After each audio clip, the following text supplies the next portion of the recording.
Molly is an dom, tá mé 8 mína deag díos, tá mé am coní in gáileh, tá caithir im hearla. Is é mé an duine óga agus tá mo dearthar Jack an duine is sinne. Tá sé ag freastal choláiste na héireann. Na coláiste na héireann agus ag ggéanamh bun céim i tíreolaíocht agus i tíreolaíocht. Tá coní airn in gáileh os bord de bélan mo héis mthirí. Tá maidir amháin snúbí is an dó agus tá sé 7 mína díos a orintí ceapan gúil sé níos mó mar choileán.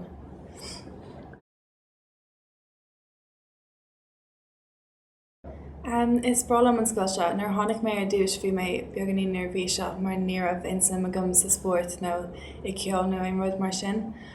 Inis is bralam mé agus tá mé ar an fearr an cisfeile agus sa cóir ag tuairtear go dtí na cholíní beaga agus tá lán cóide gom an seo agus ba anbrunar am imeacht an bblion seo agin.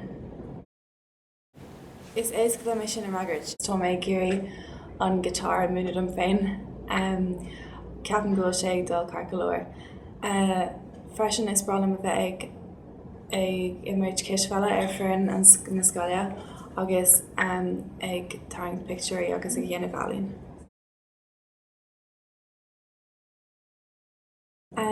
Déanann Gaeilge, Béarla, Mata, Francíse, Clasací, Alín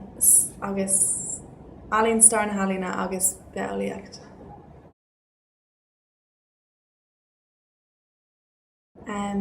Is éasca le mé sin am agart is bralan Alín ceapam orintí gúil sé níos mó mar sa suamhnach ó brú an lá scoile mar over ina aon.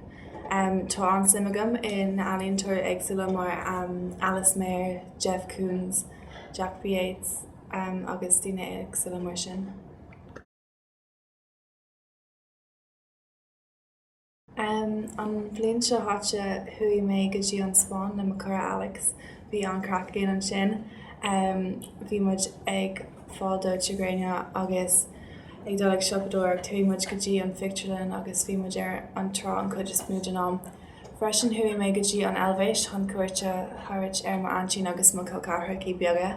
Bhí se go hálann an sin bhí na áisina go hinnta agus bhí an áit sa thógláán.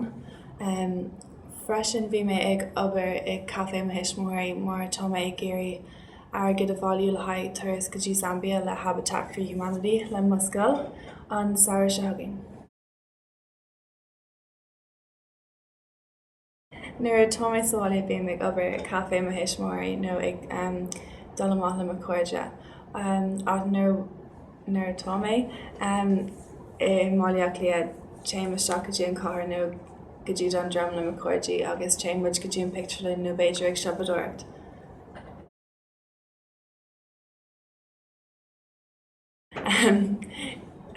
Ceapan go bhfuil an éide scoile rud anmhaith le an scoil mar chuireann sé stop le comórtas fashionanta idir na cholíní agus buachaí go léir sa scoil.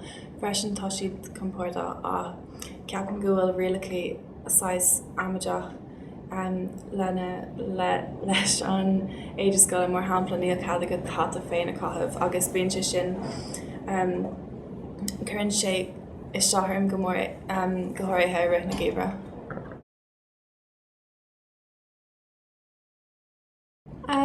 Is bralam beag na gásáiste ceol. Is málam na órán a bhímuid ag chana sa cóir agus freisin is málam na óir an cláscaí a bhím ábalta seanam ar an piano. Na ceoltóirí is fearlam na Biffy Clara agus hu mé féin agus peagadtí ceoltóirim an sin thúpla seachtaine ó hin, cúpla seachtaine ó hin, bhí sé go chinnta agus fuairtí na ticéadí dom le haim a brethla.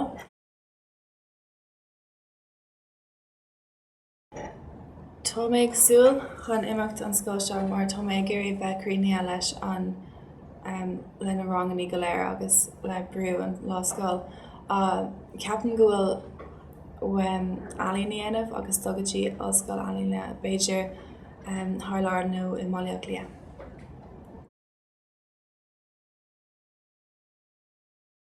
An stair se caite bhí méid obair ag bíalam hisismóirí, deag ná bhí méid obair sa caé mar sin bhí méid pasbog nar bhí se.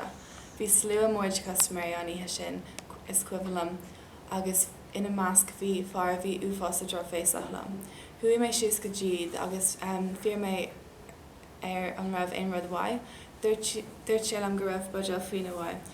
Thuaigh mé loithre chuné all. Nuair thuaigh mé sios nuair a bhfuil mé ar an mód chur mé ceisteir an raibh gafar carcolóir.